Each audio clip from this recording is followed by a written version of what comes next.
Hello there and welcome to Space Science Before Sleep, where the universe grows quiet, curiosity moves gently, and science takes its time beneath the stars.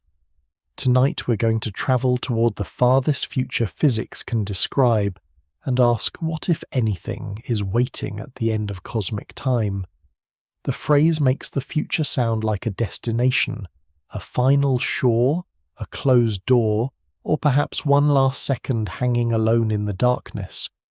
Yet the universe may have no such final moment. Time could continue long after the stars have faded, long after galaxies have changed beyond recognition, and perhaps long after the last black holes have released their remaining energy. The real mystery is not simply how the universe ends, it is whether the universe ever reaches an ending at all. We will move slowly, beginning with the familiar clocks around us, and following time outward until the events that mark its passage become almost impossibly rare. Here in the present time seems easy to recognize. A clock changes its display. Your breathing rises and falls. Earth turns beneath the sunlight and the sky moves from evening into night. We measure time by watching one thing become another. Even the most precise atomic clocks work by counting regular physical changes inside atoms. But this creates an interesting problem when we imagine the remote future. What happens to the meaning of time when there are no days, no seasons, no shining stars, and almost no interactions left to count? The equations of physics may still contain a time coordinate quietly extending into the future, but a coordinate is not quite the same thing as a clock sitting on a table. A map can continue beyond the last town without guaranteeing that anyone is standing there to read the sign. The universe, as usual, has not provided a convenient calendar with its final page politely marked. Before we drift any farther, I'd love to know where in the world you're listening from tonight and what time it is there. And if these slow journeys through space help you relax, learn something new, or simply feel a little less alone beneath the night sky, I'd be grateful if you like the video and subscribe to Space Science Before Sleep. It helps this quiet corner reach more curious minds who may need something gentle at the end of the day. Which distant cosmic era would you most want to observe for a single quiet moment? The final stars, the age of black holes, or the darkness that follows? Now allow the room around you to become a little quieter. Settle into the pillow, let your shoulders loosen, and remember that there is nothing here you need to memorize. These timescales are too large for any human mind to hold all at once. Unfortunately, there will be no examination at the end of the universe. You can simply let the images pass.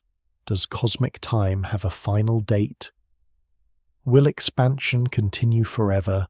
What becomes of galaxies when distant regions can no longer exchange light? Can a universe still contain events after its last stars have disappeared? If the final black hole eventually fades, what remains to mark one moment from the next? And if change becomes almost non-existent, has time ended? Or has it merely become very difficult to notice? We will not answer all of these questions immediately. For now, we need only begin with one simple fact. The future of the universe depends on how the universe is expanding today. When astronomers look at distant galaxies, they find that the space between large unbound groups of galaxies is growing. This does not mean that every object is swelling or that atoms are being stretched like soft pieces of rubber. Local forces remain far stronger on small scales. Gravity holds planets near stars. Electromagnetism holds atoms and solid objects together. Even galaxies and galaxy groups can remain bound when their mutual gravity is strong enough. Cosmic expansion becomes important across the enormous distances between systems that are not tied together in this way. A useful image is a collection of small islands whose shorelines remain intact, while the water between the islands steadily widens. The comparison is imperfect because cosmic space is not expanding into a surrounding ocean. and there is no external coastline from which to watch it happen. Still, it helps separate two ideas. Local structures can survive while the distances between remote structures continue to grow. Measurements also show that this large-scale expansion is currently accelerating. Something described by the general name dark energy appears to influence the evolution of the universe, although its underlying nature remains one of cosmology's largest unanswered questions. The simplest widely used model treats dark energy as a constant property of empty space. If that picture remains correct indefinitely, the universe will continue expanding at an accelerating rate, and regions that are not gravitationally bound will become increasingly isolated from one another. Their light will be stretched to longer wavelengths, weakened and eventually placed beyond the reach of future observers. But this is a conditional forecast, not a witnessed destiny. We have measured only a small portion of cosmic history compared with the future we're trying to imagine. Dark energy could behave differently over vast times, or a deeper theory could change the forecast entirely. So the future has no known final date. It has branching possibilities, each beginning with the same expanding universe we see tonight. And along the most familiar branch, our first great change is not the death of the stars. It is the gradual disappearance of the wider cosmos beyond our reachable island. The reachable universe does not become smaller because space collapses around us. It becomes smaller because more of the universe slips beyond the range of any signal we could ever receive. If cosmic acceleration continues, distant galaxies will not suddenly vanish behind a visible boundary. They will simply grow redder, dimmer, and more difficult to detect as the space between us expands. Their light will be stretched into longer wavelengths, carrying less energy by the time it arrives. Eventually, some regions will cross a cosmological event horizon, meaning that light they emit after a certain point will never reach us no matter how long we wait. This horizon is not a wall floating in space. A spacecraft could not fly toward it and touch it. It is a boundary defined by cause and effect. Beyond it, future events can no longer influence our region. The universe remains there. It simply becomes unreachable. To picture this, imagine a group of small boats scattered across an enormous dark sea. Nearby boats may be tied together, allowing them to remain a group, even as the water between distant groups widens. The ropes represent gravity, although gravity is less cooperative than rope, and comes with considerably more mathematics. Within a gravitationally bound system, objects can continue orbiting, colliding, merging or exchanging energy. The solar system does not expand along with the wider universe. Earth does not drift farther from the Sun because of dark energy. The Milky Way's stars do not simply separate as though someone were enlarging a photograph. On these scales, gravity and other forces dominate. Cosmic expansion reveals itself most clearly across the vast gaps between galaxy groups and clusters that are not bound to one another. The universe can therefore expand forever, while local islands of matter remain intact for a very long time. Our own region belongs to a small collection of galaxies called the Local Group.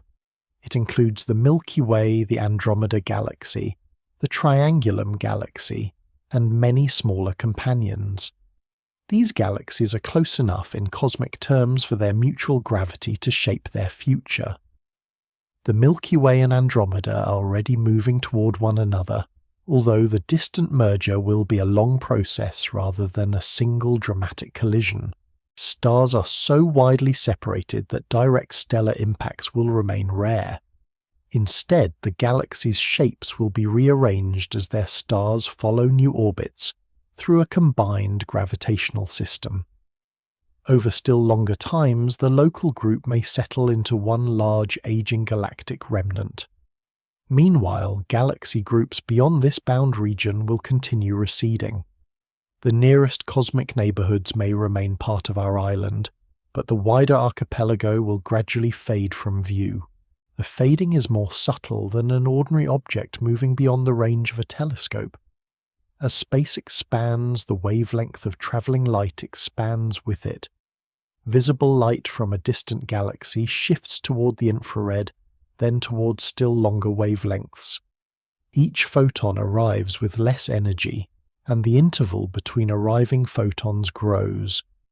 A future astronomer could build a more sensitive detector, wait longer, and search at lower frequencies, but continued acceleration would eventually defeat every practical improvement. The signal would become stretched, weakened, and mixed with the physical limits of the surrounding universe. One by one, distant galaxies would disappear from any observable cosmic map. They would not all vanish at the same moment. The process would unfold gradually with the farthest accessible structures, leaving first and nearer unbound structures following over immense periods. The night sky would lose its background of galaxies not through destruction but through separation. For observers living in that distant future, this would create a strange scientific problem. Today, astronomers can study the expansion of the universe because we can see enormous numbers of galaxies at different distances and different stages of cosmic history. Their light preserves evidence of a younger, denser universe. We can also detect ancient radiation left from the early cosmos and measure large-scale patterns spread across billions of light-years, but future observers confined to one gravitational island may see only the aging remains of their local galaxies. The evidence for cosmic expansion could become extraordinarily difficult to recover. The universe would appear more isolated and perhaps far more static than it truly is. A civilization arising then might reasonably conclude that its galactic remnant is almost everything that exists. The rest of the cosmos would survive beyond its horizon, but no ordinary observation could reveal it. Knowledge itself would become local. This does not mean that every distant galaxy has already crossed such a horizon, or that there is one simple sphere with a fixed label marking what can and cannot be reached. Cosmological horizons depend on how expansion changes with time, and that depends on the future behavior of dark energy. Even the phrase reachable universe needs care. A galaxy may be visible today because we are receiving light it emitted long ago, while signals sent from us now may never reach its present descendants. Seeing something does not guarantee that we can communicate with it. The sky is therefore a mixture of old messages from places whose future relationship with us may already be limited. We look outward and see not only distance, but delayed information. Every distant galaxy is presented as it once was, sometimes before Earth existed, and sometimes before the sun had formed. As the cosmic horizon separates our island from the wider universe, life inside that island continues. Stars still shine, gas clouds still collapse, stellar winds still move matter through galaxies, and dying stars still return material to space. For an extremely long period, the local universe remains active enough to create light chemistry planets, and perhaps observers capable of wondering why the distant sky looks so empty. But the supply of cold gas is not endless, and the machinery of star formation cannot continue unchanged forever. Once the outer universe has faded beyond contact, attention turns inward toward the surviving galactic remnant, where fewer new stars are appearing, and the long evening of starlight has already begun. The long evening of star formation begins while the universe is still bright. Even now, galaxies are not forming stars as rapidly as they once did. Long ago, when galaxies contained larger supplies of cool gas and were merging more frequently, the cosmos produced new stars with far greater enthusiasm. Today, stellar nurseries still glow inside spiral arms and dense molecular clouds, but the overall pace has declined. A galaxy does not possess an infinite reservoir of fresh material. Each generation of stars locks some gas inside long-lived stars' planets and compact remnants. Other material is heated, scattered, or driven away by radiation, stellar winds, and explosions. Some gas eventually cools and returns to the cycle, but the recycling is never perfectly efficient. The universe is rather good at reusing ingredients, though it does not appear to operate a fully refundable container system. Across immense spans of time, less gas remains cold and dense enough to collapse into new stars. A star begins when gravity gathers a cloud of gas until the cloud's center becomes hot and compressed enough for nuclear fusion. This sounds simple when summarized in one sentence, but the process requires a delicate combination of density, temperature, cooling, turbulence, magnetic fields, and motion. A cloud that remains too warm may resist collapse. A cloud shaken by nearby explosions may be compressed into new stars in one region while being dispersed in another. Gas falling into a galaxy can replenish its supply, while energetic activity from massive stars or a central black hole can heat that gas and prevent it from settling. Star formation is therefore less like switching on a lamp and more like trying to light a slow fire in changing weather. Gravity gathers the fuel, cooling allows it to condense, and pressure continually tries to push it apart. In the far future, the weather becomes increasingly unfavorable. The fuel grows sparse, the clouds become less common, and the great stellar fires are kindled less often. The brightest stars contribute to this decline by living quickly. Massive stars burn through their nuclear fuel at astonishing rates, shine intensely, and end after comparatively brief cosmic lives. Their radiation and winds can carve enormous cavities through surrounding gas. Their final explosions may compress nearby clouds, but they may also heat and scatter material across a galaxy. Smaller stars are much more economical. Red dwarfs use their fuel slowly and can remain active for times that dwarf the present age of the universe. They do not illuminate grand nebulae with the same brilliance as massive stars, yet they become increasingly important as the cosmos grows older. The future stellar population will gradually shift away from short-lived blue giants and toward dim red stars whose patience is difficult to exaggerate. A galaxy in this era would not go dark all at once. It would redden. Bright regions of young stars would become rare while countless faint points continued burning with extraordinary restraint. Galaxies themselves will continue to change during this long evening. Some will merge, disturbing old gas and briefly creating new waves of star formation. Smaller galaxies may be stripped of their material as they move through larger systems. Gas may fall towards central regions, be swallowed by black holes, or be heated until it no longer forms stars efficiently. In gravitationally bound galactic remnants, occasional collisions between gas clouds may still produce new stellar groups long after ordinary star formation has greatly diminished. Even stellar remnants and failed stars may collide or merge under unusual conditions, perhaps creating a short-lived source of fresh light. There may be no clean moment when the universe produces its final star and then closes the workshop. Different regions follow different histories. Some consume their gas quickly, others preserve small reservoirs for much longer. The end of star formation is therefore likely to be a fading statistical process, not a single event announced across the cosmos. This gradual decline also changes what the night sky would mean to a distant observer. In the present universe, glowing clouds reveal where stars are being born. Blue stars mark recent formation because their lives are short. Spiral arms are traced by bright young clusters, and galaxies display a mixture of ages, colours, and activity. Far in the future, those signs become uncommon. The surviving galactic island may appear smoother, redder, and quieter. New stars would be notable events rather than an ordinary background process.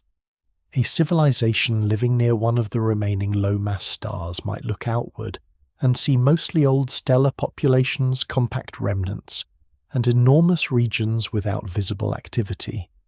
It could still infer a brighter past from the ages and compositions of nearby objects, much as we reconstruct ancient forests from layers of stone. Yet the evidence would be local and incomplete. The young universe would no longer be displayed openly across the sky. It would have to be recovered from what remained. As more gas becomes unavailable, the longest-lived stars inherit the visible universe. Their light is weak compared with the stars that once dominated young galaxies, but longevity matters more than brilliance in the far future. These small stars slowly transform hydrogen into helium, changing over timescales so large that their entire lives cannot yet be observed in nature. Astronomers infer their futures from physical models, from the behavior of existing low-mass stars, and from the well-tested principles of stellar structure. Even so, the details of the final stellar generations remain conditional. Rare mergers, collisions, or preserved pockets of gas could delay the last episodes of fusion. The cosmic evening may contain occasional sparks long after the main lights have faded, but eventually sustained ordinary starlight becomes exceptional, then rarer still. The universe does not suddenly lose every sun. It simply stops replacing them, and once the final long-lived stars have spent their fuel, the story passes to the cold objects they leave behind. When the last ordinary stars have exhausted the fuel that kept them shining, the universe will not become empty. It will become inhabited by remains. The bright architecture of galaxies will fade, but their mass will persist in forms that release little or no visible light. White dwarfs, neutron stars, black holes, cold planets, failed stars, and smaller bodies drifting through increasingly quiet systems. This future is sometimes called the degenerate era, not because the universe has suffered a decline in character, but because much of its surviving matter is supported by quantum effects associated with degenerate particles. The familiar rule of a star in which heat and pressure resist gravity will no longer describe most large objects. Instead, gravity will be balanced by the strange refusal of certain particles to occupy identical quantum states. The stars will be gone. Their compressed interiors will remain. Most stars similar to the Sun do not end as black holes or neutron stars. After shedding their outer layers, they leave behind white dwarfs, dense stellar cores containing roughly a star's worth of matter, packed into an object about the size of a planet. A white dwarf has no continuing fusion furnace at its center. It shines because it begins its life extremely hot, carrying thermal energy left from the star it once was. Over time, that heat escapes into space. The dwarf cools, dims, and changes color, moving from white toward redder and darker wavelengths. Its matter is held up largely by electron degeneracy pressure, a quantum effect that prevents electrons from being compressed into the same available states. This support does not require fresh fuel. A white dwarf can therefore persist long after its visible glow has become too weak for any ordinary eye to detect. It is less like a dying fire and more like a heated stone placed in an endlessly growing night. The stone remains after its warmth has almost vanished. More massive stars leave denser remnants. A neutron star compresses more mass than the Sun into a sphere roughly the size of a city supported by matter, under conditions that cannot be reproduced in any laboratory on Earth. Many begin as rapidly rotating objects with intense magnetic fields, sometimes sending beams of radiation through space like cosmic lighthouses. But rotation slows, magnetic activity changes, and the beams eventually weaken. The neutron star does not need to disappear when its pulse becomes undetectable.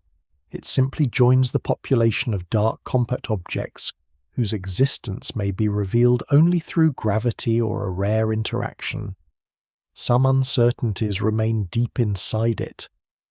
Physicists do not yet know the exact arrangement of matter at the greatest neutron star densities, or where the boundary lies between the heaviest possible neutron star and the lightest possible black hole. The future universe will preserve many such objects, each containing physics more extreme than its silent appearance suggests. Cold planets and failed stars will also continue their long journeys. Gas giants will radiate away much of their internal heat. Rocky worlds will cool their surfaces altered by impacts, orbital changes, radioactive decay, and the gradual loss or freezing of atmospheres. Brown dwarfs objects too small to sustain ordinary hydrogen fusion will fade as well. Some may collide or merge, occasionally producing enough mass and heat to ignite a new low-mass star. Others may exchange energy during close gravitational encounters, entering new orbits or being thrown out of their systems entirely. Even after ordinary star formation has nearly ceased, the universe may produce isolated sparks through accidents of gravity. A pair of dim objects may meet after wandering for ages, briefly creating heat radiation or fusion. These events would be rare, but rarity is not the same as impossibility. In a universe with a stormous time available, even an unlikely encounter can eventually receive its turn. The phrase "the last star" can therefore be misleading if it suggests a single synchronized ceremony. One region may lose its final naturally formed star while another retains a small red dwarf. Much later, two brown dwarfs may merge and create a new star, temporarily returning ordinary fusion to a universe that seemed to have finished with it. Compact objects may collide and matter. Falling toward a black hole may release a brief flare. There will be no central clock announcing that the stellar era has officially closed. Cosmic eras overlap. One age becomes dominant while traces of the previous age continue in scattered places. Dawn and evening behave this way on Earth as well. There is no instant when the entire planet moves from daylight into darkness. The boundary travels and different landscapes lose the sun at different times. The cosmic evening is vastly slower, but the principle is similar. The bright age fades by degree. What changes most is not the existence of matter, but the distribution of usable energy. During the stellar era, galaxies contain strong contrasts. Hot stars beside cold clouds, bright centers beside dark outskirts, dense nurseries beside thin interstellar gas. These differences allow complex processes to unfold. Radiation flows from hot regions to cold ones. Chemistry is driven. Atmospheres move. Matter cycles through stars and space. After ordinary starlight, many of those contrasts weaken. Remnants still contain mass and stored energy, but much of it becomes difficult to access. A cold white dwarf cannot simply restart fusion, because the universe would find that convenient. A neutron star cannot easily return its compressed matter to a gentle stellar nursery. Planets orbit dark objects or drift alone, holding histories that may never again be illuminated.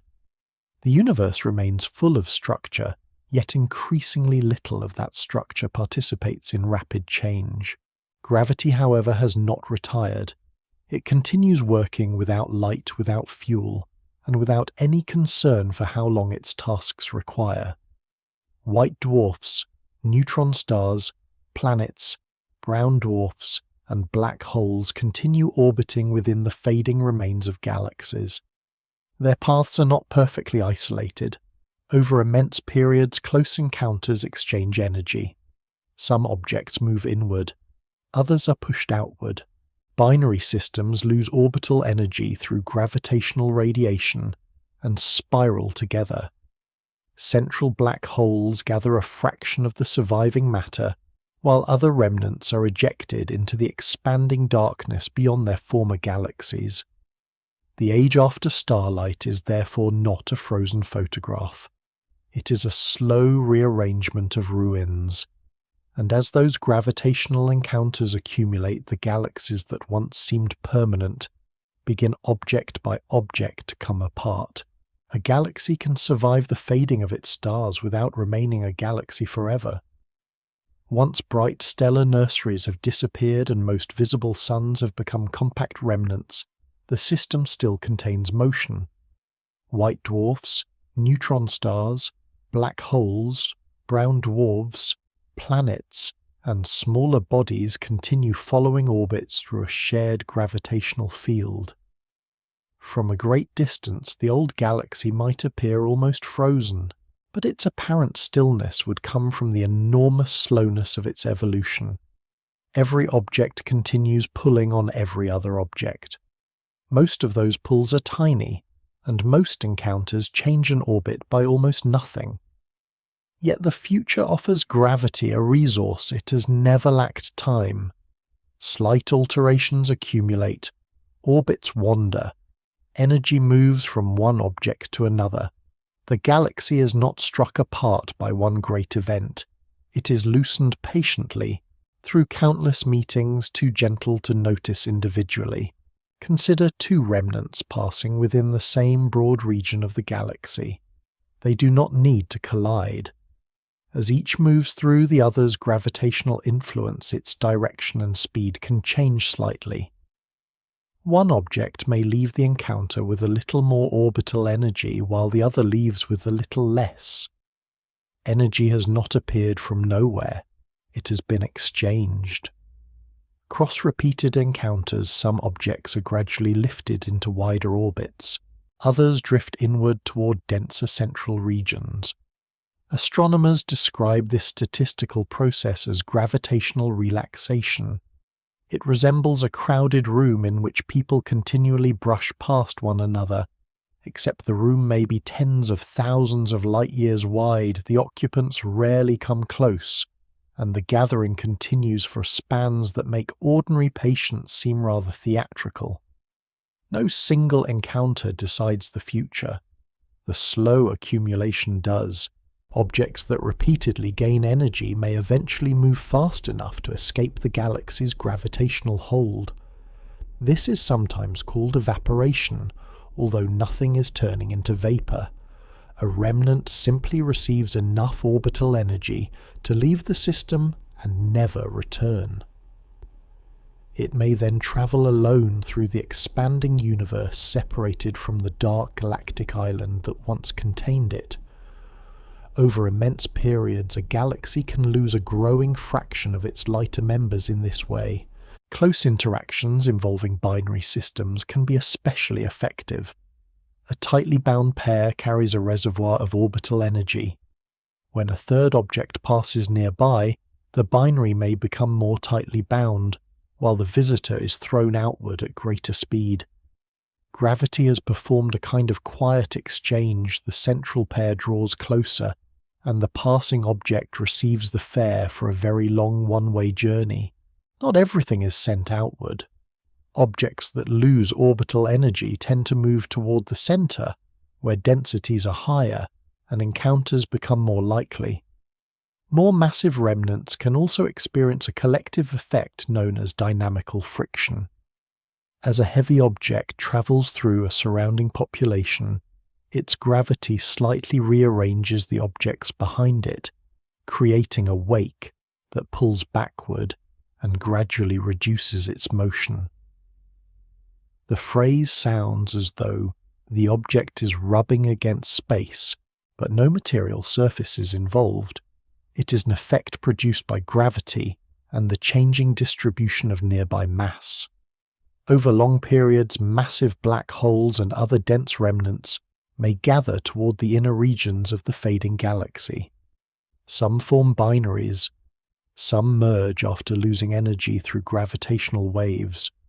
Others may be captured by a central supermassive black hole, adding their mass to an object that could eventually become one of the last great structures in the universe.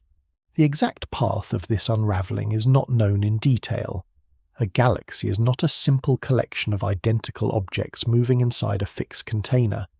It may contain a dark matter halo, whose particles and long-term stability remain uncertain. Its central black hole may be large or comparatively modest. Its stellar remnants may be distributed across many kinds of orbit. Some objects will belong to tightly bound systems that survive much longer than the galaxy's broader structure. Others may be disturbed by mergers with nearby galaxies before the surrounding universe becomes isolated.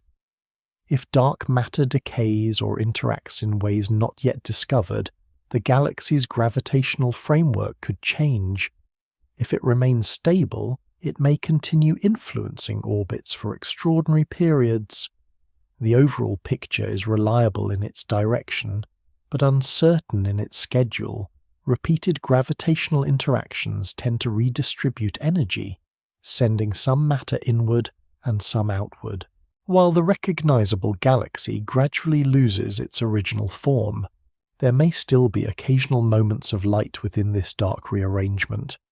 Two white dwarfs could merge. Compact objects could spiral together and release gravitational waves. A planet might pass close enough to a remnant to be torn apart, briefly feeding a disk of heated material.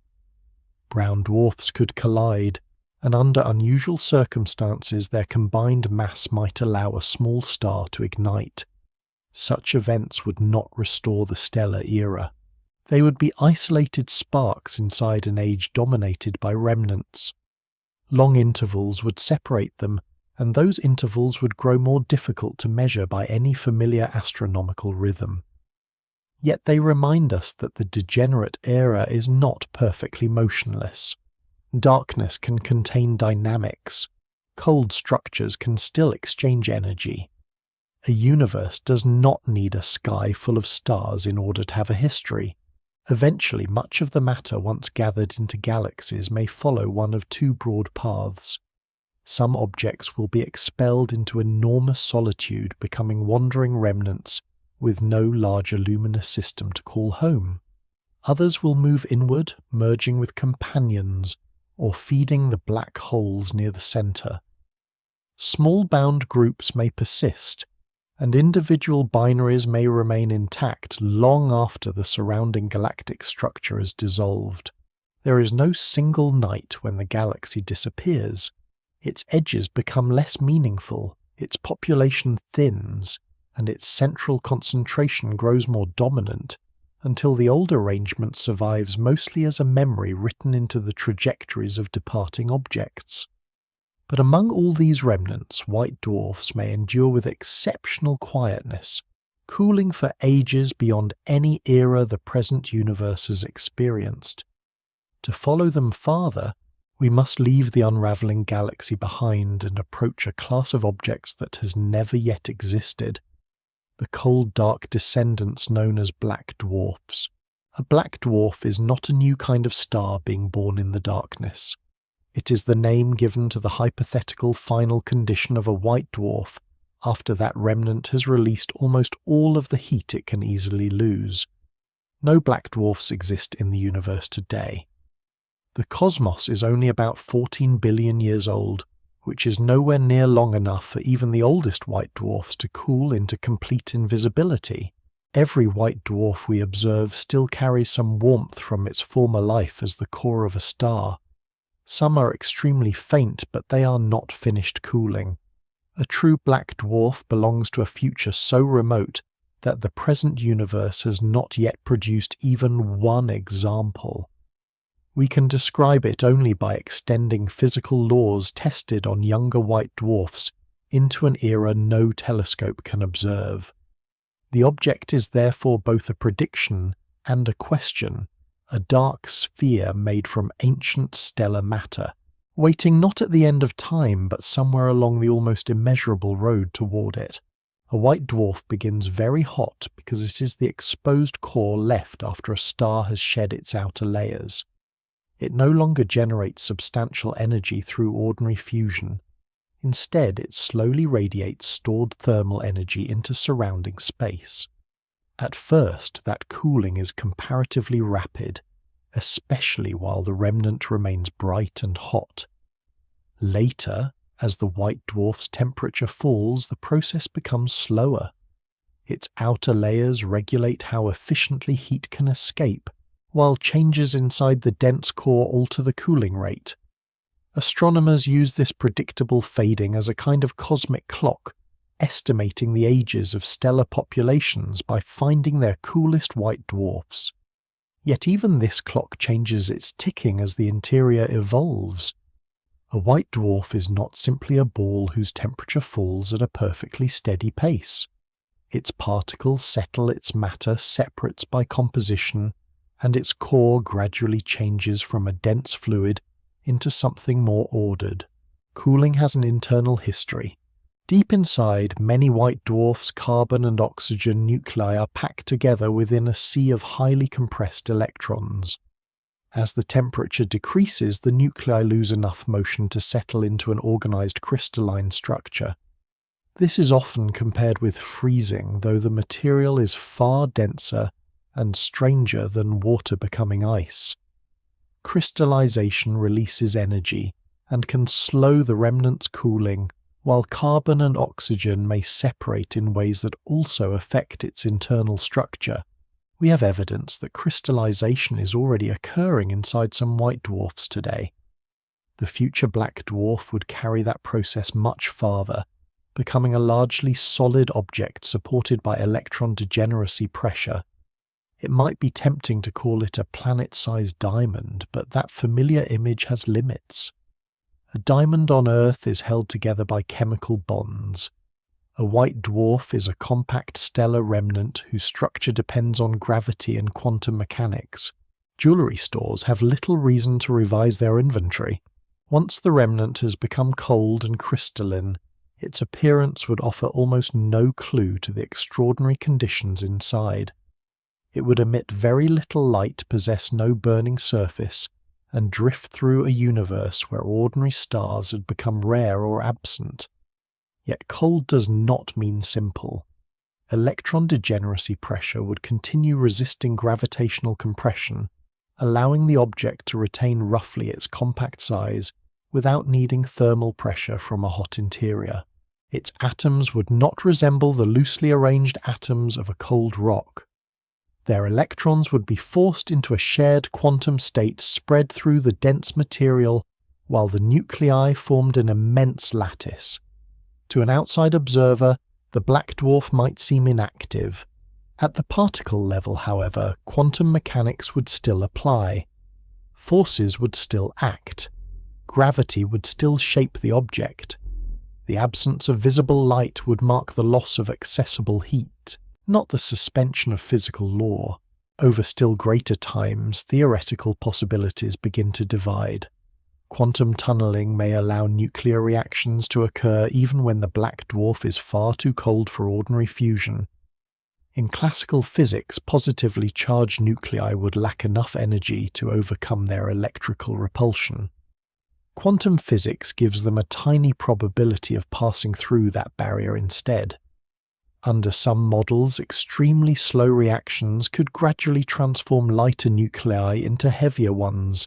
One speculative calculation suggests that if protons remain stable, certain unusually massive black dwarfs might eventually develop iron-rich interiors and become unstable, perhaps collapsing or producing a final transient. But this proposal depends on processes extrapolated across staggering spans of time and conditions never observed. It should not be treated as the established destiny of black dwarves. Most may behave differently, and any calculation of their future must contend with uncertainties in nuclear reaction, rates, material structure, gravity, and the possibility of new physics. The greatest uncertainty lies inside the particles from which the black dwarf is made. If protons are fundamentally stable, much of its matter could persist for extraordinarily long periods, allowing rare tunneling reactions and gravitational encounters to shape its future.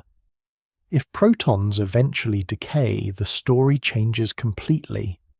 The nuclei inside planets, white dwarfs, and other remnants would gradually lose their familiar structure, turning massive objects into lighter particles and radiation.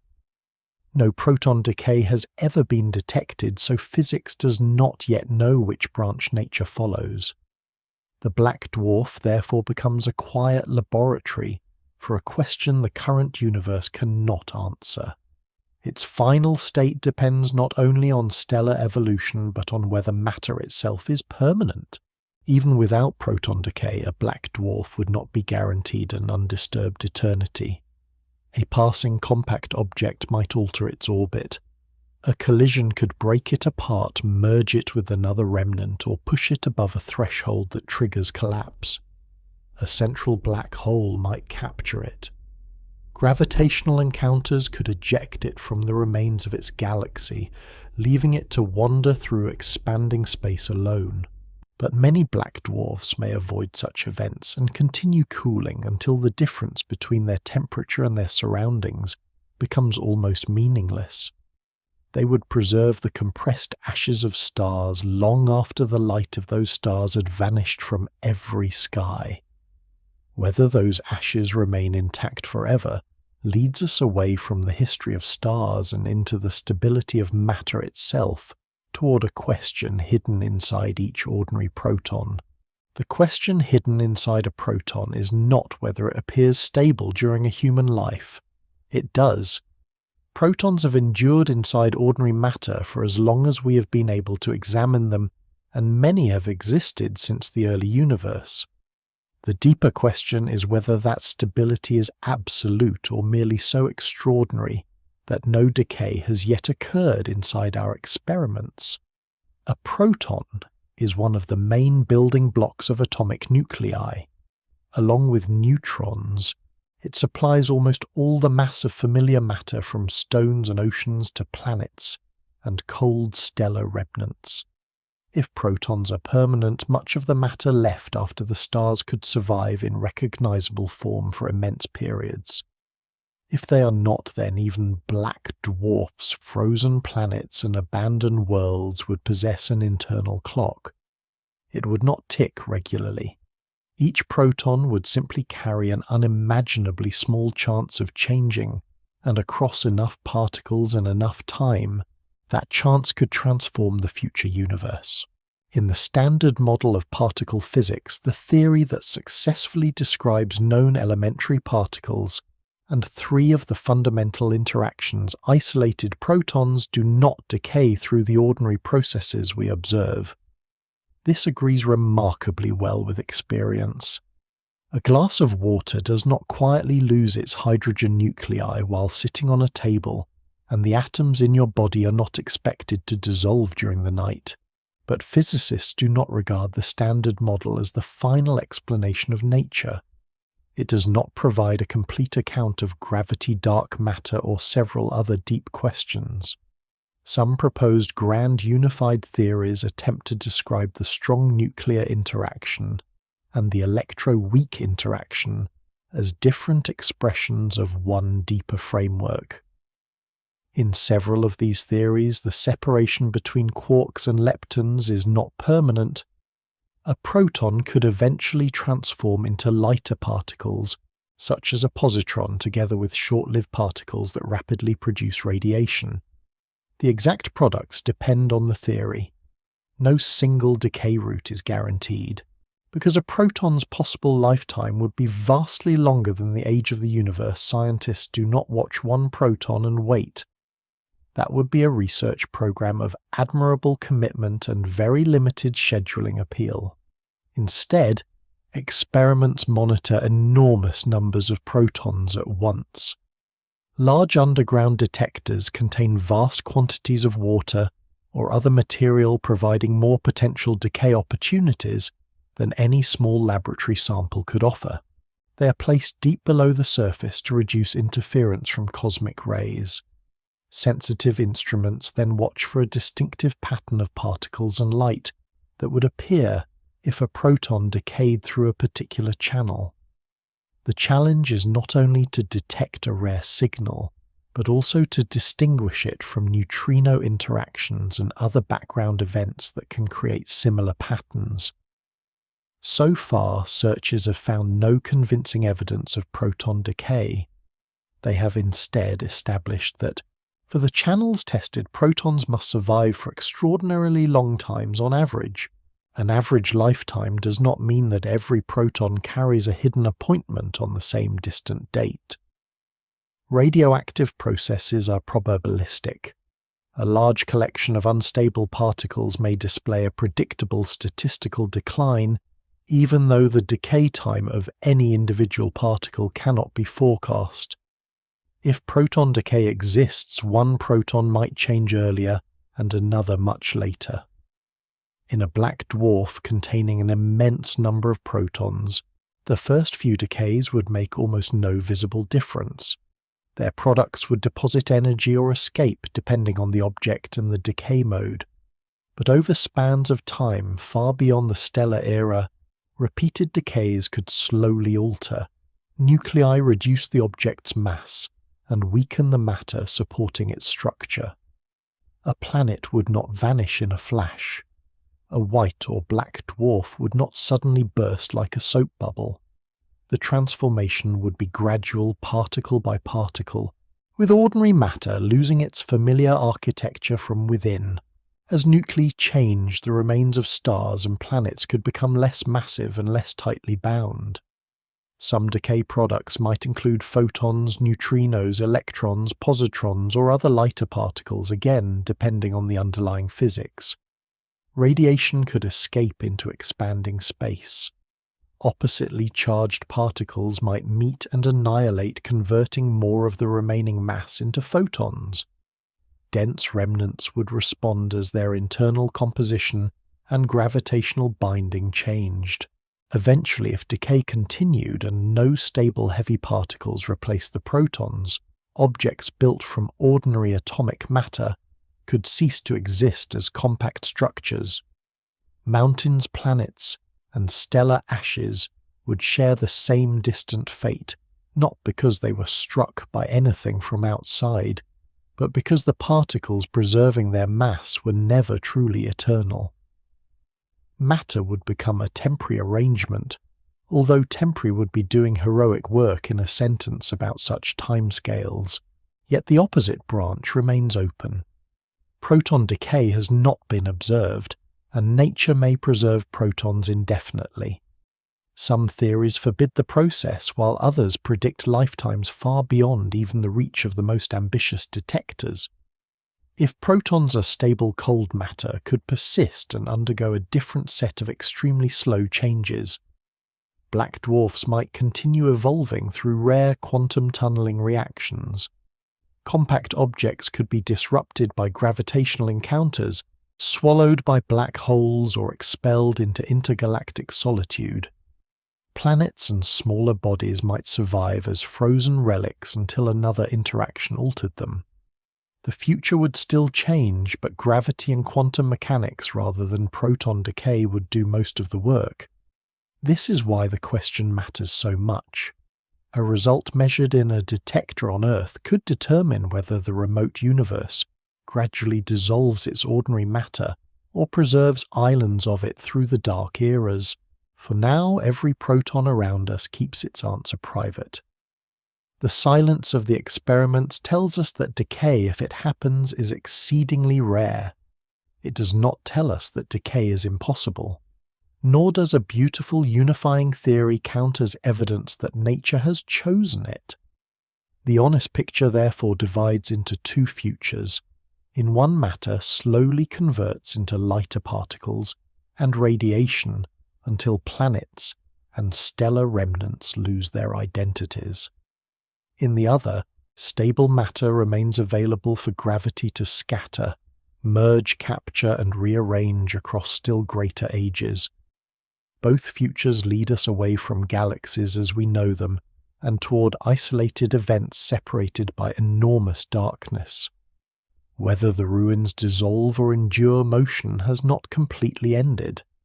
Gravity still adjusts distant orbits, compact binaries still draw together, and rare encounters continue spending the universe's remaining stores of organized energy.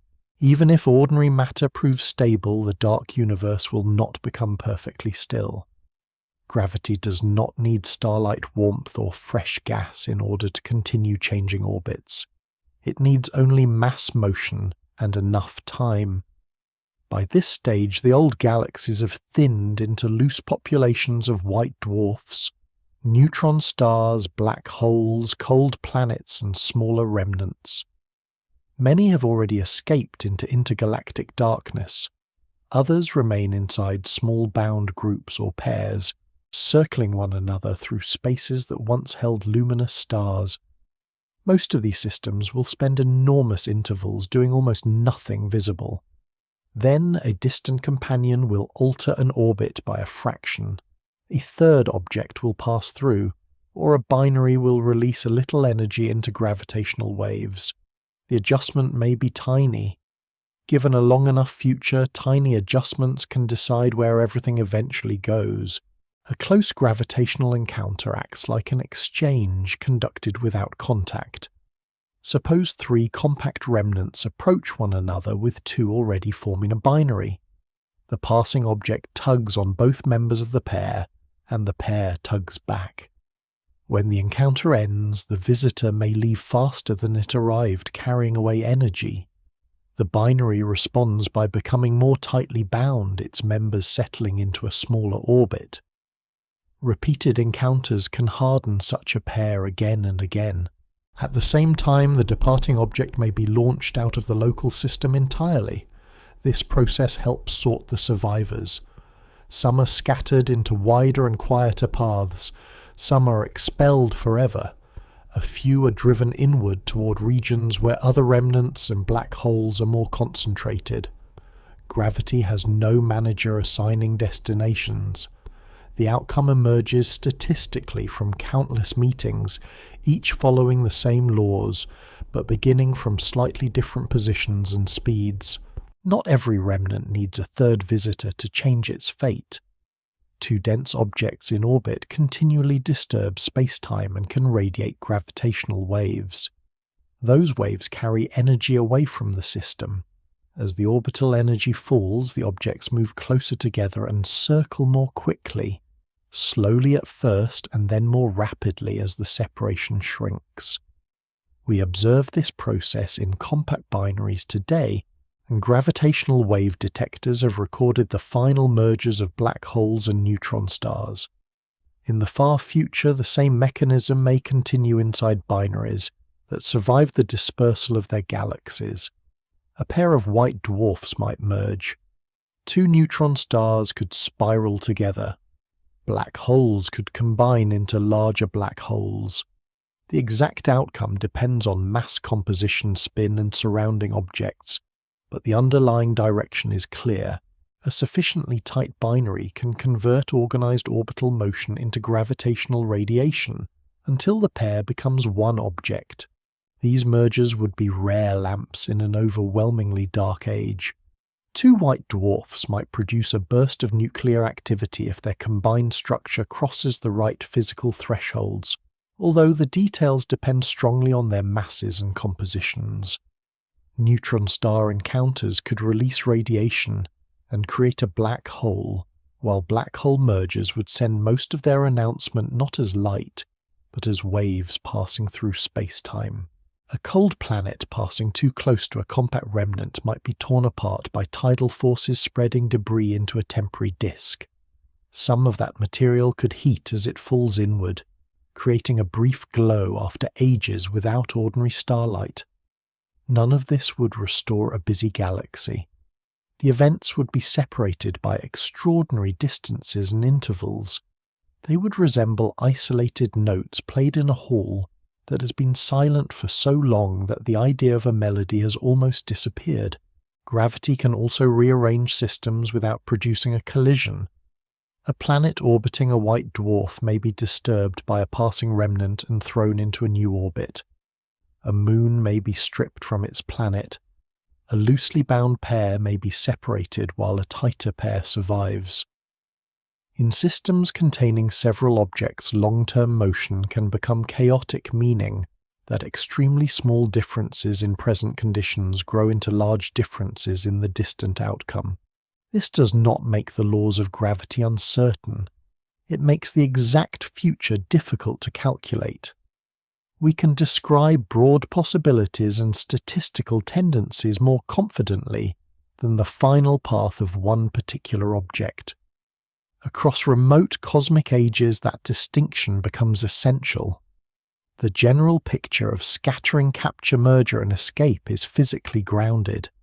A detailed timetable for every remnant is not.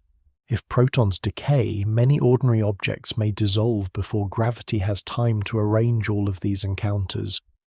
If protons are stable, the population of cold matter may last far longer, giving rare interactions more opportunities to occur. Dark matter introduces another uncertainty. If its particles remain stable, a diffuse halo may continue affecting the motions of surviving remnants. If dark matter decays or possesses unrecognized interactions, the gravitational environment could change. Even isolated objects are not protected from every possible process. Quantum tunneling may permit transformations forbidden by ordinary classical motion, although proposed rates in the far future are deeply model-dependent. Our map of this era is therefore drawn with firm lines around known mechanisms and softer lines around their ultimate consequences. Gravity will continue to act. Precisely what remains available for it to act upon is less certain. Over time, repeated encounters and mergers tend to simplify the surviving structures. Many light objects are sent outward. Dense binaries merge. Matter that wanders too near a central black hole may be captured. Bound groups lose members until only compact pairs, solitary remnants, and increasingly massive black holes remain. The universe is still not empty, and it is not without events, but the balance is shifting. Ordinary matter is being dispersed, transformed, or gathered into objects from which very little returns. Among all the structures inherited from the age of stars, black holes are especially suited to endurance. They require no fuel to remain black holes, and the larger they become, the colder their predicted Hawking temperature is. After gravity has completed most of its last rearrangements, these dark concentrations of mass may dominate the remaining organized universe. The age of stellar ruins then gives way to the black hole era. The black hole era does not begin when one final star disappears. It begins gradually as black holes become the largest and most durable organized structures left in an increasingly sparse universe. By then, the luminous shapes of galaxies have mostly dissolved. Many planets and compact remnants have been expelled into isolation, transformed by particle decay merged with one another, or captured by deeper gravitational wells. What remains is unevenly distributed. There may be small bound systems, solitary cold objects, thin streams of particles, and black holes ranging from the remnants of ancient stars to enormous objects assembled in the centers of long-vanished galaxies. These black holes do not illuminate the darkness by themselves.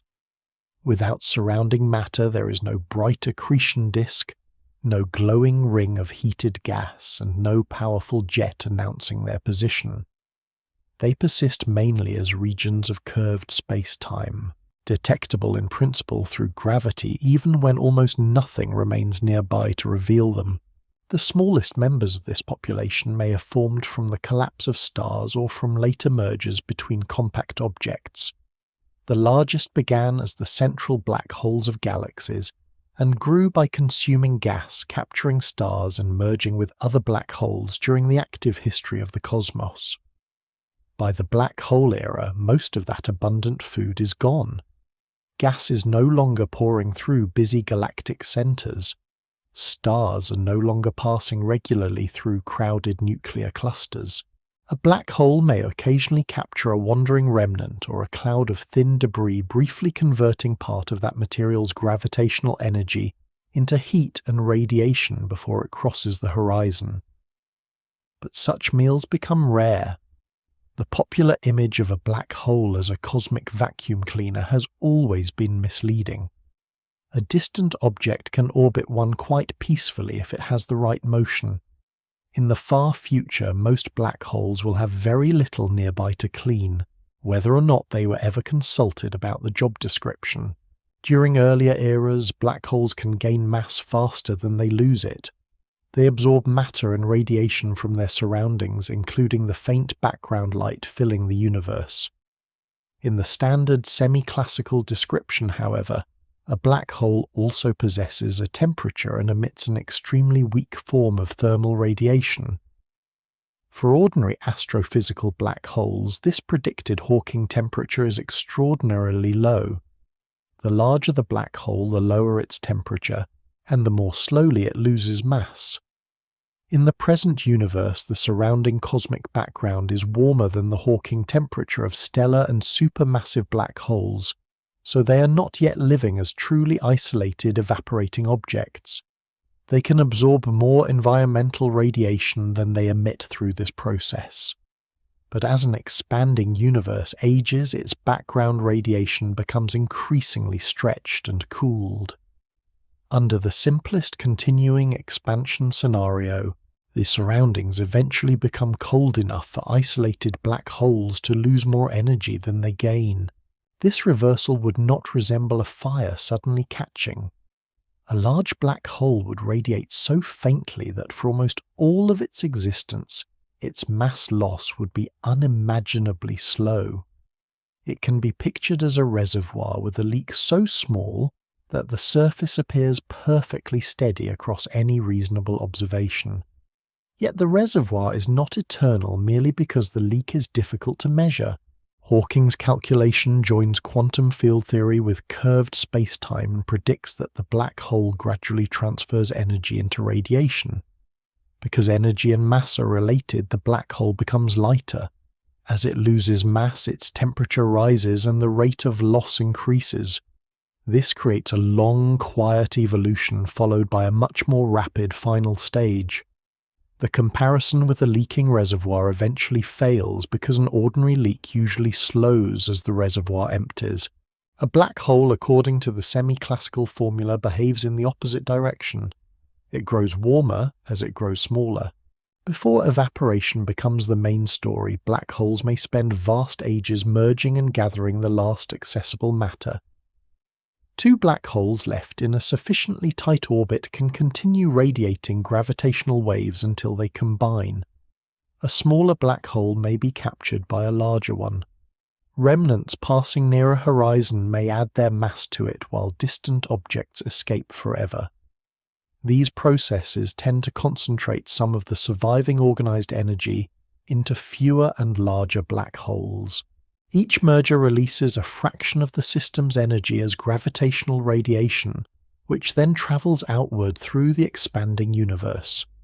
The resulting black hole settles toward a simpler state described externally by a small number of properties, principally its mass spin and any remaining electric charge. Astrophysical environments tend to neutralize large charges, and interactions can reduce spin, although the details of each object's history vary. The broader movement is toward isolation and simplicity. The largest black holes are the great long-term survivors of this era precisely because they are the coldest. A black hole with more mass has a larger horizon and a lower predicted Hawking temperature. It therefore takes longer to radiate away its stored mass energy than a smaller one. Stellar mass black holes would disappear before the most massive descendants of galactic centers, assuming the standard evaporation picture remains valid. The final large black hole could outlast the entire stellar era by an almost absurd margin. By then, the galaxy that built it would no longer exist as a luminous city of stars. Its outer population may have evaporated gravitationally into space, while part of its inner population was swallowed or merged into the central object. The black hole would remain like the final vault of an institution, whose buildings, record staff, and surrounding city had all disappeared, Only the vault would contain no readable archive for an outside observer, which leads quietly toward the problem of information that we will meet later. Calling this period the black hole era does not mean that the universe contains nothing else. Extremely dilute radiation, stable particles, possible dark matter, gravitational waves, and scattered remnants may continue to exist. Nor does it guarantee that every future cosmological model includes the same clean sequence. The behavior of dark energy cosmological horizons, unknown particles, and quantum gravity could alter the details. Even the prediction of evaporation has not been confirmed by detecting Hawking radiation from an astrophysical black hole. It is a powerful theoretical result, not a completed observation of the entire process. Still within the standard semi-classical picture, black holes are not permanent holes punched into an eternal background. They are physical systems with energy, temperature, and a future.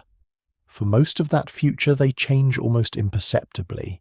Then, after every star and nearly every familiar structure has become ancient history, their faint thermal loss becomes the central remaining process.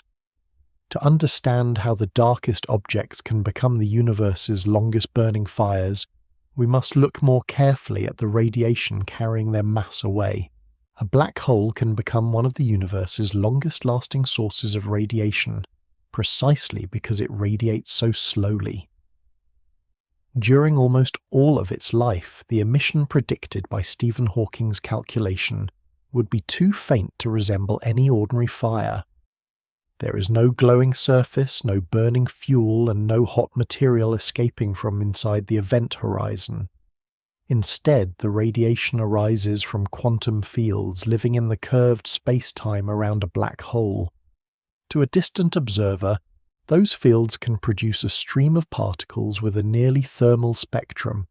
The energy carried away must come from somewhere, so the black hole's mass gradually decreases. This is the quiet contradiction at the center of the black hole era, an object defined classically by the fact that nothing returns from within its horizon may still lose energy through quantum effects outside the simple classical description.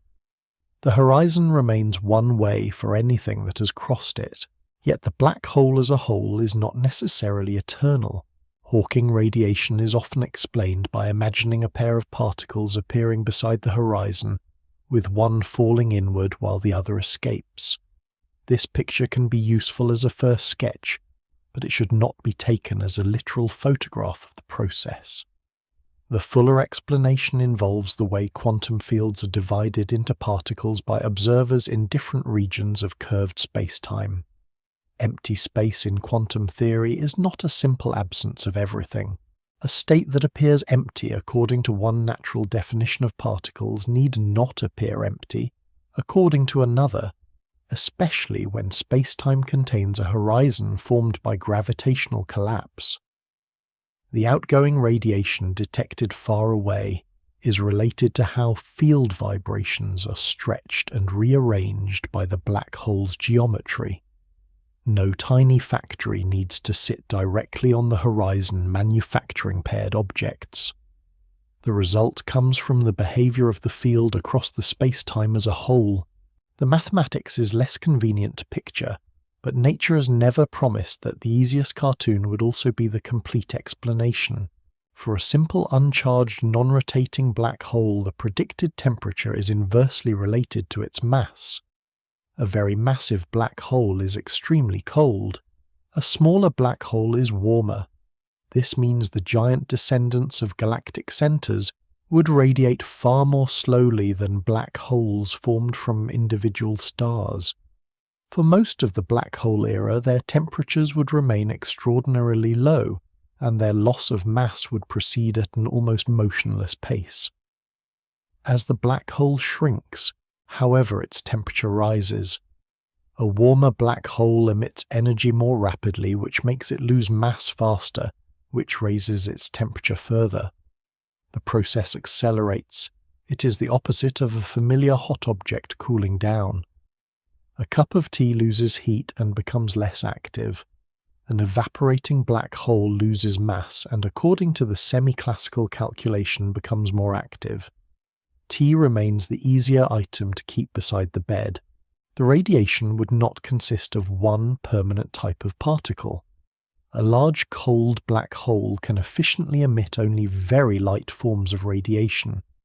As its temperature rises, additional particle species may become available, provided the black hole becomes hot enough to produce them.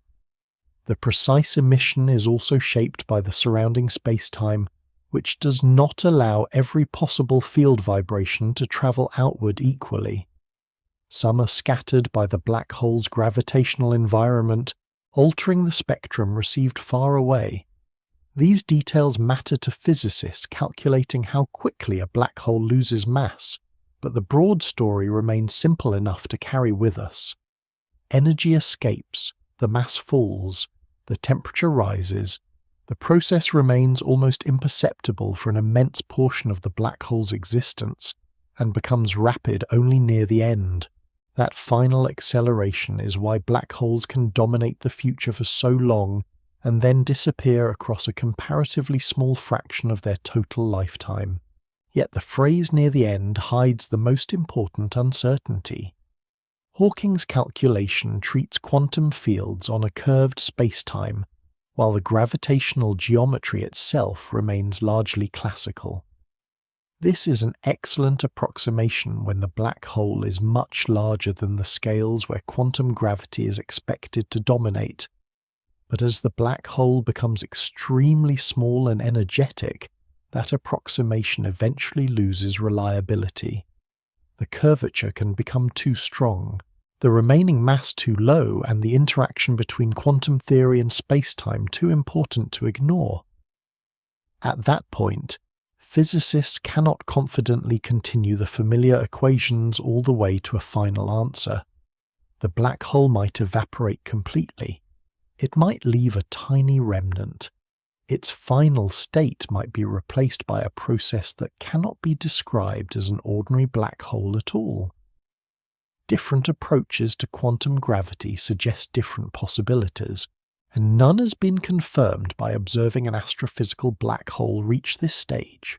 This uncertainty is connected to another question. A black hole can form from matter arranged in an enormous number of detailed ways.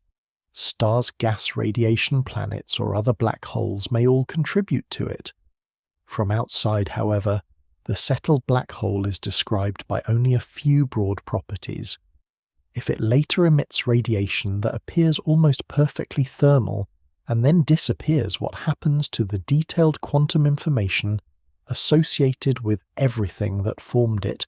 Quantum mechanics normally preserves such information even when it becomes hopelessly scrambled. A simple reading of complete thermal evaporation seems to erase it. This tension is known as the black hole information problem. Many proposed solutions allow the information to survive in subtle correlations within the radiation in the quantum structure of spacetime or through some other mechanism.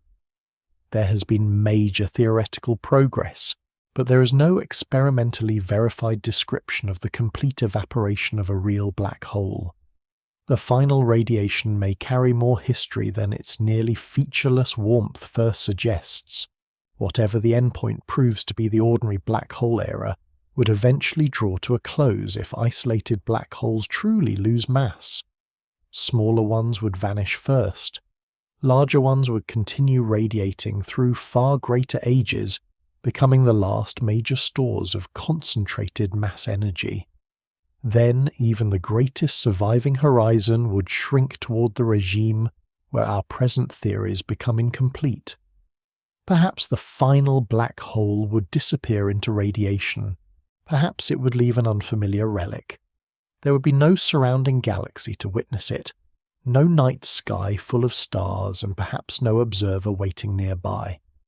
Afterward, the universe would contain no known large structure capable of organizing matter on the scale black holes once did. Only dilute particles, stretched radiation, gravitational disturbances, unknown relics, and the quiet properties of spacetime itself might remain. To continue farther, We must step beyond the last horizon and ask what kind of universe is left after the final black hole. The phrase "after the last black hole" begins with an assumption. It assumes that Hawking evaporation continues to completion, and that no stable remnant is left behind. Present physics cannot guarantee either point. But if the standard semi-classical story is broadly correct, and if the final large horizon eventually releases its remaining mass energy, the universe would enter an age without stars, galaxies, planets gathered into systems, or black holes serving as great reservoirs of organized matter. It would still not be nothing. The last evaporation would add radiation and particles to an inventory already spread across an enormous and continuing expansion. There may be no observer nearby to see the event, no neighbouring structure to reflect its light, and no clock measuring the interval since it occurred. Yet fields would remain. Particles might remain. Space-time would remain, at least within the cosmological model we are following. The universe would have lost its largest landmarks, not necessarily its physical contents. Some of those contents would be photons, particles of light released by stars, nuclear reactions, matter-antimatter annihilation, gravitational processes, and the evaporation of black holes. In an expanding universe, their wavelengths would continue to stretch. A photon that once carried visible light could be redshifted far beyond radio wavelengths, arriving with less energy and separated from neighbouring photons by extraordinary distances. Gravitational waves would behave in a related way, carrying the fading signatures of ancient mergers while their wavelengths were drawn outward by expansion. These signals would not encounter a wall and disappear. They would become increasingly dilute and increasingly difficult to distinguish from the quiet background of the universe. A message can survive while becoming practically unreadable. The future cosmos may contain many such messages, all faithfully travelling with no convenient recipient and very little urgency. Neutrinos might also remain. Vast numbers were produced in the early universe inside stars in stellar explosions, and during many other particle processes. Because neutrinos interact only weakly with ordinary matter, they already pass through planets and stars with little disturbance. In the far future, they could form part of an almost undetectable population moving through expanding space. But even here, permanence is uncertain. We know neutrinos have mass, yet we do not know whether the heavier neutrino states are absolutely stable across unlimited time, or whether they can eventually decay into lighter states. Electrons and positrons may survive as well if the particles themselves are stable, and if they avoid meeting their opposites. When an electron and a positron do meet, they can annihilate into radiation. As the universe expands, however, such meetings become rarer. The particles do not need to hide. There is simply an unreasonable amount of room between appointments.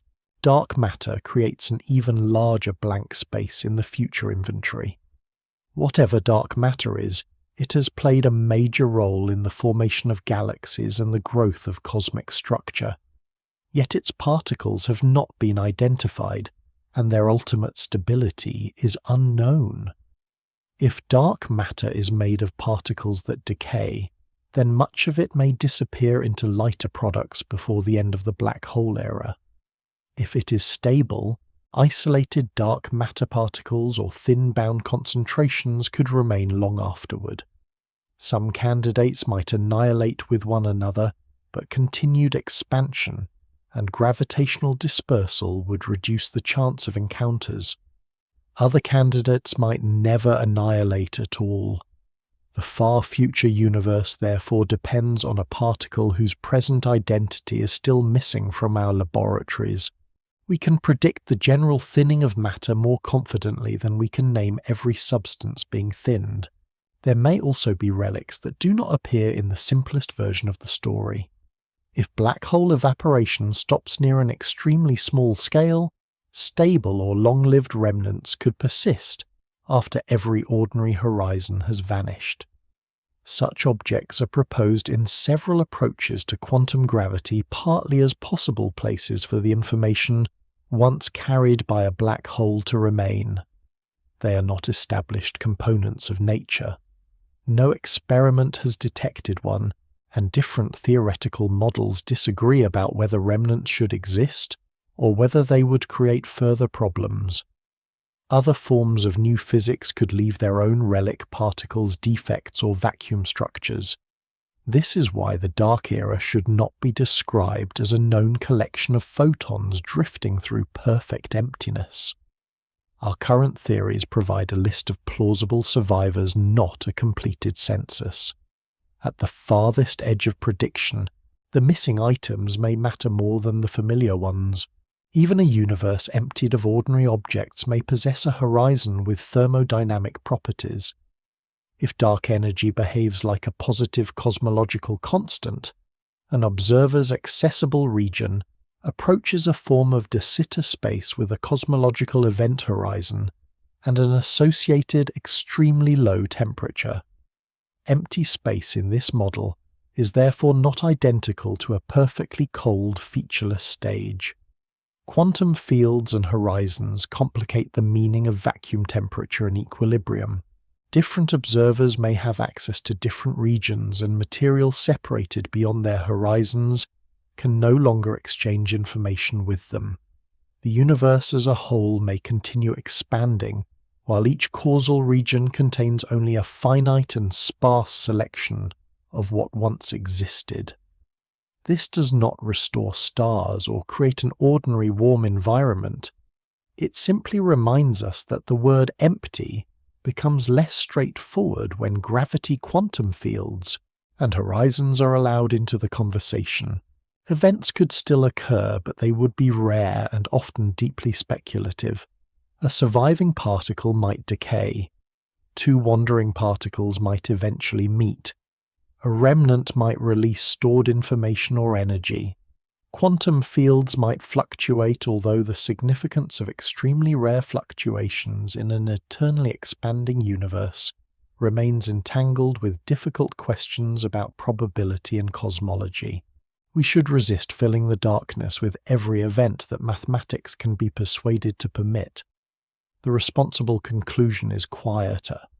After the last black hole, the universe may contain an extraordinarily dilute mixture of radiation-stable or slowly decaying particles, possible dark matter quantum fields, horizon effects, and perhaps relics from physics not yet understood. Strong gradients would be scarce. Concentrated structures would be gone. The ingredients might remain, but very little would be available to organize them into sustained activity. This is the landscape usually approached by the phrase heat death. Yet heat death is not one final flash, one temperature, or one date. It is a statement about what the universe can no longer easily do. Heat death is not an event that arrives on one final morning. There is no known hour when the universe suddenly becomes cold, the last particle stops moving, and a cosmic clock displays 0. The name describes a gradual loss of differences. Hot regions become cooler. Concentrated matter becomes dispersed. Radiation spreads into expanding space.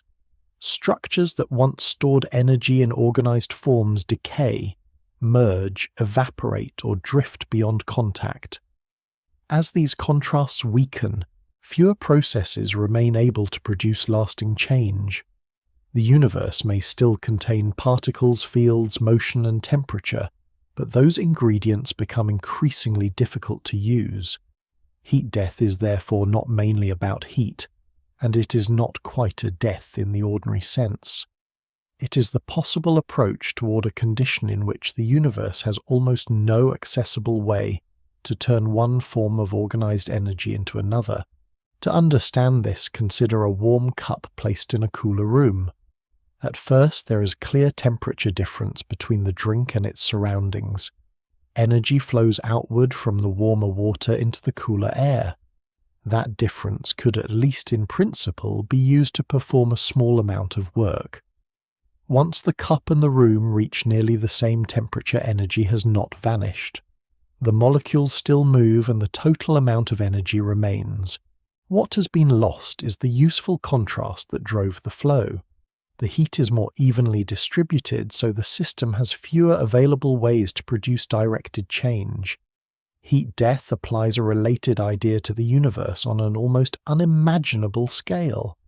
Stars, black holes, radiation and matter act as reservoirs and gradients.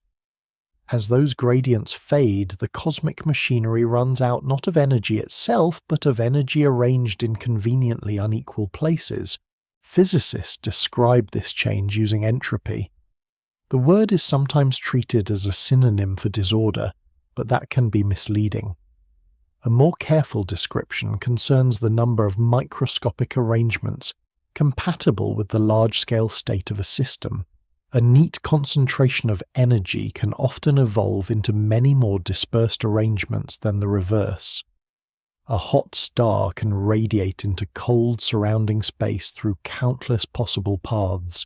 The scattered radiation does not naturally gather itself back into the original star. Entropy tends to increase because high entropy arrangements are overwhelmingly more numerous than specially organized low entropy ones.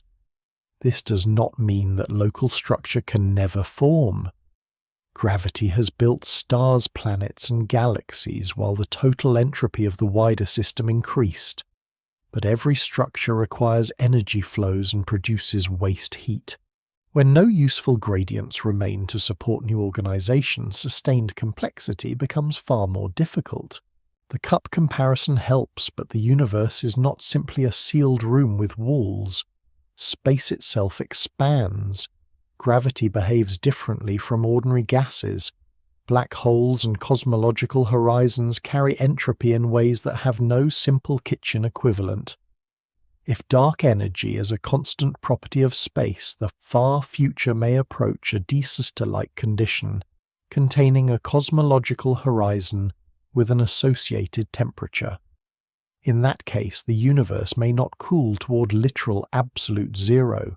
Instead, each observer's accessible region could approach an extremely sparse thermal state shaped by the horizon.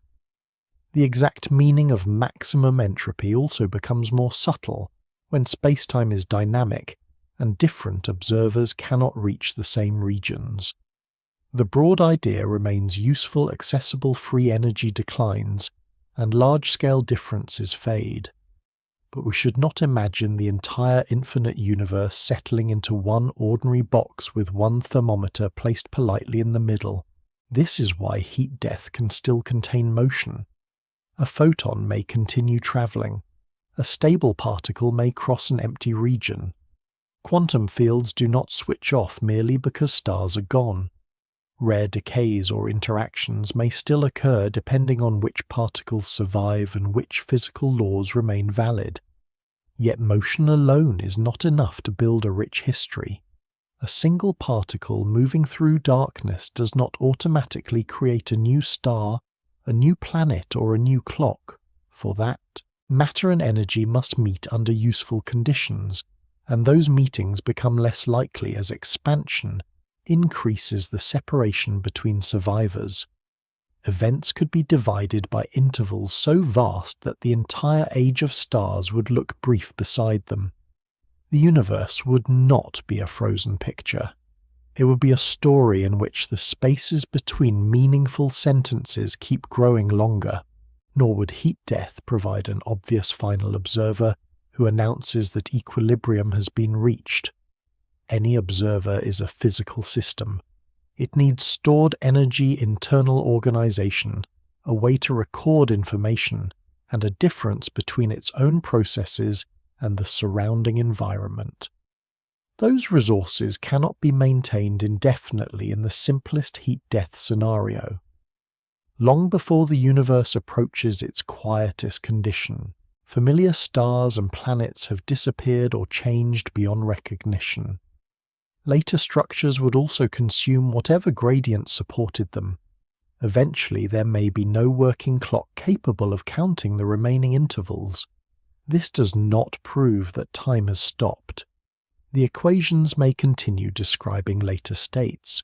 It means that the physical processes normally used to mark time have become rare, unstable, or absent. A road may continue after its final milestone. The missing sign does not close the road, so the end implied by heat death is an end of opportunity rather than an end of existence. Energy remains, but little of it is gathered in forms capable of powering persistent change. Particles may remain, but they are too dispersed to assemble into familiar structures. Time may remain, but almost nothing provides it with rhythm.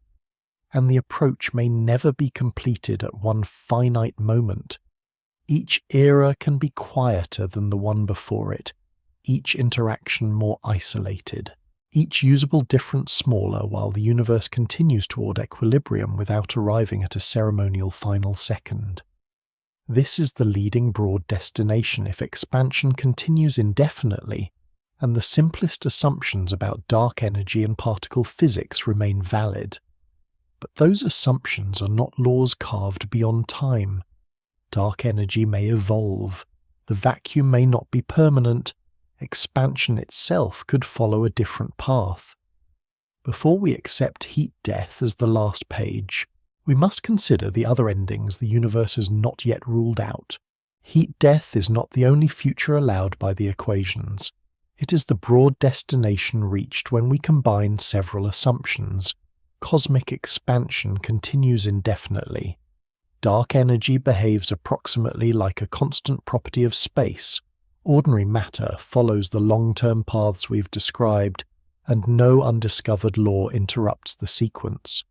These assumptions fit much of what we observe, but they are not final answers engraved into the universe. The farther we project into cosmic time, the more heavily the forecast depends on physics we do not yet understand. A small change in the behavior of dark energy could alter the remote future more profoundly than all the stars and galaxies combined. A hidden instability in the vacuum could replace the entire setting. A deeper theory of gravity might reveal that our present equations are only an approximation. The future branches here not because every imagined ending is equally likely, but because the evidence has not yet chosen one destination with certainty. The central uncertainty is dark energy. Astronomers know that the large-scale expansion of the universe is currently accelerating, but the name dark energy describes the observed effect more clearly than it explains the cause. The simplest model treats it as a cosmological constant, an unchanging energy density associated with empty space. If that description remains correct, expansion continues distant regions pass beyond one another's horizons, and the universe approaches the quiet future we've been following. Yet dark energy might instead come from a field that changes over time, or the apparent acceleration might reveal that gravity behaves differently across cosmic distances. Results from the dark energy spectroscopic instrument have strengthened hints that a time-varying model can fit certain combinations of observations better than a constant one. But a hint is not a discovery. The significance changes depending on which measurements are combined and how the model is tested. The standard cosmological model remains a strong description of the data, while new observations continue checking whether its simplest assumption is beginning to bend. Suppose dark energy gradually weakens. Cosmic acceleration could slow, perhaps allowing gravity to play a larger role in the very distant future. That alone would not guarantee a collapse. The universe might simply continue expanding at a different rate. But in some theoretical models, the influence driving acceleration could fade entirely, or eventually behave like a negative cosmological constant. Expansion might then stop and reverse. Distant structures would begin moving closer in the large-scale geometry radiation, would be compressed rather than stretched, and the universe could head toward a big crunch. This possibility once appeared naturally in simple models containing enough matter and no persistent dark energy. Present observations do not point toward an approaching recollapse, and a big crunch should not be presented as the expected future. It is a conditional branch requiring the cosmic energy balance to evolve in a particular way. The expanding road would need not merely to become less steep but to turn around. A very different branch appears if dark energy grows stronger as space expands. In models containing a persistent form of so-called phantom energy, its density increases rather than remaining constant or thinning away. Accelerated expansion can then intensify without limit and reach a future singularity after a finite amount of cosmic time. This hypothetical ending is called the Big Rip. Large gravitationally bound structures would lose their ability to remain together, followed later by smaller systems if the model continued unchanged. But the dramatic name can make the scenario sound more established than it is. A Big Rip requires particular behavior from dark energy, including an effective pressure more negative than that of a cosmological constant and persistence of that behavior into the future. Current observations do not demonstrate that nature has selected this path. A mathematical possibility is not an appointment. The equations merely show what would follow if the required conditions were real and lasting. The universe might also change without expansion reversing or accelerating toward a rip. What we call empty space may be a physical state rather than the lowest possible state. In quantum field theory, a vacuum can sometimes be locally stable, while another state of lower energy exists elsewhere in the theory. If our vacuum were metastable, quantum tunneling could in principle initiate a transition. A small region of the lower energy state might form and expand, changing the properties of fields and particles within it. From our present perspective, such a process would not provide a visible warning crossing the night sky, and it should not be described as an approaching danger. The stability of the standard model vacuum depends sensitively on measurements such as the top quark's mass and the strength of the strong interaction, as well as on any new physics beyond the standard model. Current calculations have not established that a transition is inevitable. They have revealed a question whose answer remains limited by both measurement and theory. Even these branches may be too conservative because they modify the future while preserving much of our current framework. General relativity might require alteration on the larger scales. Quantum gravity might change the meaning of space-time horizons, singularities, or the vacuum itself. Dark matter and dark energy might interact. A field now mistaken for a constant could decay into particles or settle into another state. Cosmic expansion may emerge from physics that has not yet been incorporated into a complete theory. In that case, familiar labels such as heat death, big crunch, and big rip could resemble several weather forecasts made before anyone understood the atmosphere. Each may correctly describe a possible pattern under chosen assumptions, while missing the deeper machinery that decides which pattern develops. This does not make cosmology an exercise in guessing. Observations eliminate possibilities, constrain parameters, and reveal which models survive contact with evidence.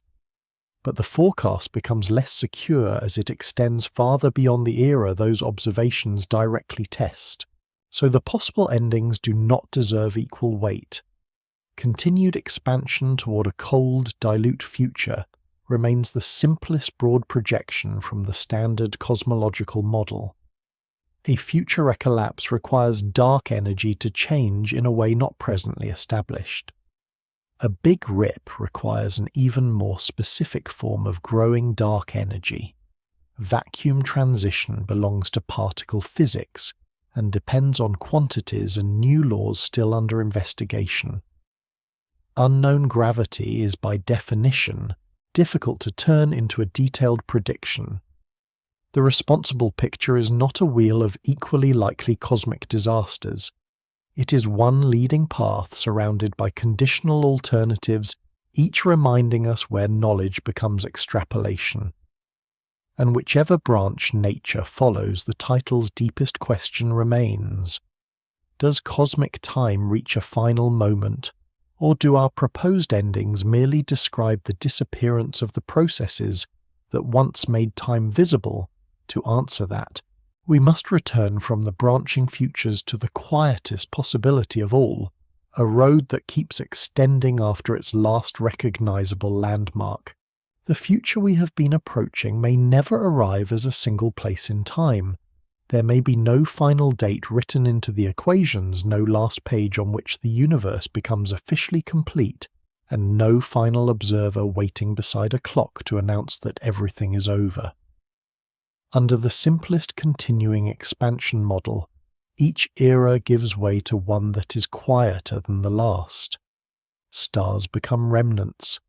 Remnants are scattered, transformed, or gathered into black holes.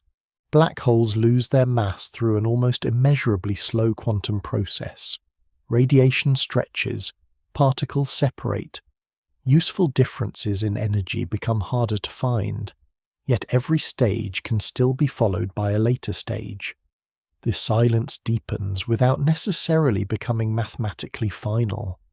Cosmic time may resemble a road whose landmarks grow fewer and farther apart, while the road itself continues beyond every sign we know how to name. This gives us the clearest responsible answer to the question we began with. Nothing is known to be literally waiting at the end of cosmic time. There is no confirmed final object, final flash, or final second. What observations establish is more modest and more immediate. The universe is expanding, that expansion is currently accelerating. Stars cannot shine forever, and physical systems tend to evolve towards states with less accessible free energy. From those facts, present models suggest a distant sequence of fading structures and increasingly rare events. But the farther forward we travel, the more the story depends on assumptions. It depends on whether dark energy remains constant, whether protons are stable, whether dark matter survives, whether black holes evaporate completely, and whether the vacuum and the laws of gravity remain unchanged across ages. No observation can directly test. Science can draw the road ahead. It cannot yet certify every mile. Perhaps the most difficult part is deciding what it would mean for time itself to end. In everyday life, time is inseparable from change. A clock counts vibrations, a planet turns, a body breathes, a memory records that one state came before another. Remove every changing system, and the practical meaning of time becomes difficult to recover. Yet difficulty measuring time is not the same as proof that time has ceased to exist.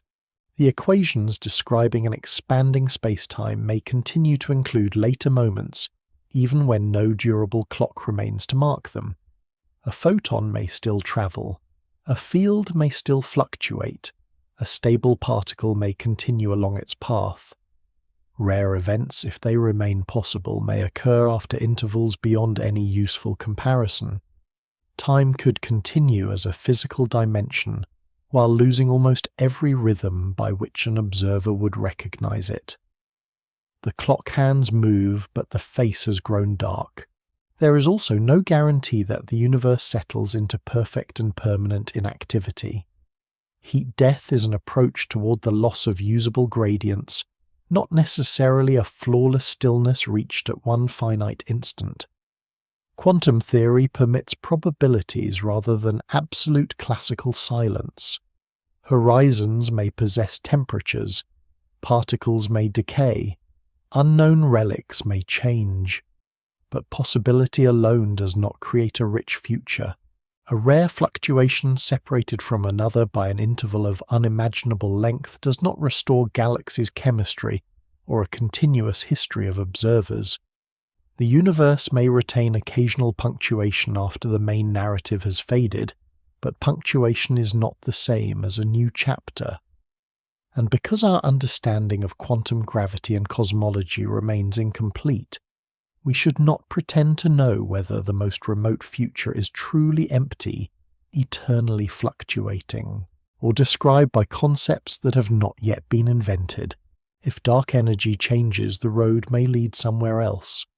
Expansion might slow reverse strengthen without limit, or be interrupted by a transition in the vacuum. These possibilities remind us that the end of the universe is not one solved prediction, waiting for a large enough calendar.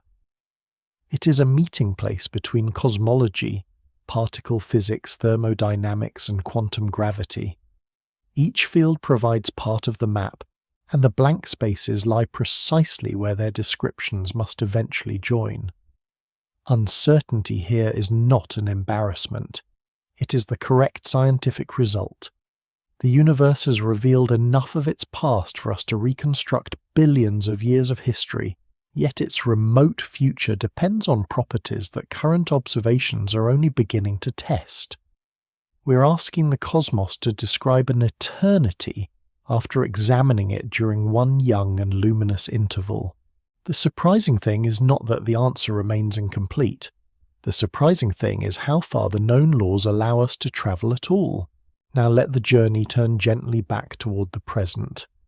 The final black holes recede into possibility. The cold remnants, the dim particles, and the expanding horizons fall away, replaced by the familiar night outside your room. The universe around us is not living in its last era. Stars are shining now. New stars are still forming. Galaxies still contain gas motion, heat chemistry, and light. The atoms nearby have not revealed any sign that they are about to dissolve. The clock beside you still has events to count, and the darkness outside is filled with photons arriving from a cosmos rich in structure. We happen to live during an age when the universe can be observed, when ancient light can reach instruments, and when matter can organize itself into eyes, telescopes, questions, and quiet stories told beneath the stars. So what is waiting at the end of cosmic time? Perhaps no thing is waiting there, because perhaps there is no final there. There may only be a succession of futures, each more dilute than the one before, it approaching a silence that is never announced by a final note. The universe may not end like a lamp being switched off. It may fade like a melody whose pauses become longer until no listener can tell whether another note will come. For now the melody is still playing. Light continues crossing the room. Earth continues turning. Somewhere beyond the window, stars are spending their fuel with no awareness of the distant ages that may follow. And here in this brief, bright part of cosmic history, there is no need to travel any farther tonight. The future can remain beyond the horizon. The clock can continue without our attention, and you can rest.